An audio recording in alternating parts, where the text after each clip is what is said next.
Bu nedenle şu an burada bulunan 30'a yakın belediye meclis üyesi adayı arkadaşımızla açıklamadan hemen sonra seçim kuruluna gidip istifa edeceğimizi kamuoyunun bilgilerine sunuyoruz. Burada şunu da ifade etmek istiyorum.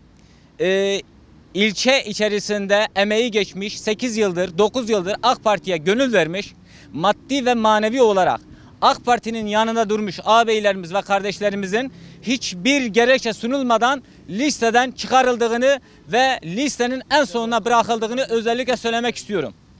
Bir ikinci husus, ilçe başkanının hazırlamış olduğu listedeki arkadaşlarımızın hiçbir tanesi şu anda mevcut listede görülmemiştir veyahut liste sonuna bırakılmıştır. Bayan kotası hakkında bayan arkadaşımızın özellikle vurgu yapmasını istiyorum. De olmamıştır. Hakları çiğnenmiştir. Gençlik kollarının hakları çiğnenmiştir. Listelerde hiçbir şekilde adalet sağlanmamıştır. Kamuoyunun bilgilerine sunuyoruz ve sizlere teşekkür ediyoruz. Allah sizlerden razı olsun. Sağ olun. Size bu haksızlığı size duyurmak istedik. Ben AK Partiliyim ve 11 yıllık AK Parti'de emeğim var.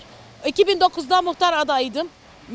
Benim oylarım ve çevrim geniş olduğundan dolayı meclis üyeliğine istendim. Ama maalesef Başbakanımızın bize söylediği 3+1 ve kadınlar öncelikle kadınlar aday olsun. Biz ondan dolayı aday olduk ama kadın haklarımızı hiçbir hakkımızı alamadık.